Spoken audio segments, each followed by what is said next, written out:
Hey everyone, welcome back to Workflow Wizard.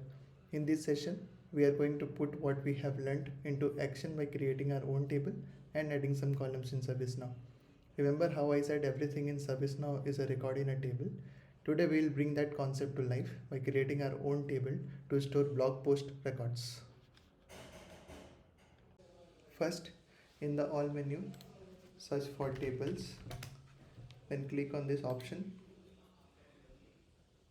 Then click on this create table button. This will open the interface for creating a new table.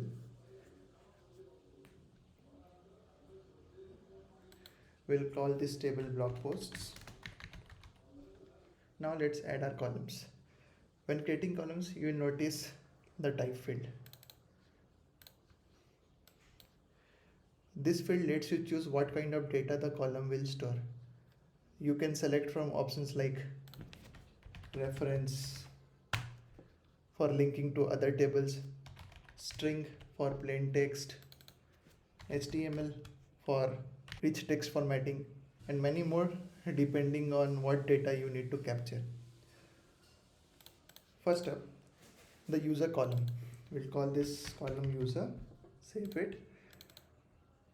I will set the type to reference and link it to the sysuser table. I'll type sys_user to link this column to this table. This means every blog post can be linked to a specific user in the system. Next, let's add blog content column. We want this to store rich text and HTML content, so I'll set the type to HTML. Finally, we will add the title column. This will just be a simple text field, so I'll set the type to string and save it. And that's it. To create the table, right click on this header. You will see a save button appear. Click on this save button and this will create the table. And that's it. We have successfully created our blog posts table with all the necessary columns. A quick recap of what we did. We created a blog posts table, added a user column referencing the sysuser table, added a blog content column with HTML type, added a title column for the blog post titles.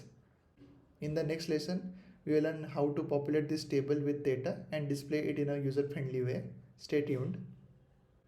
If you are enjoying this course, don't forget to like and subscribe to Workflow Wizard. See you in the next session.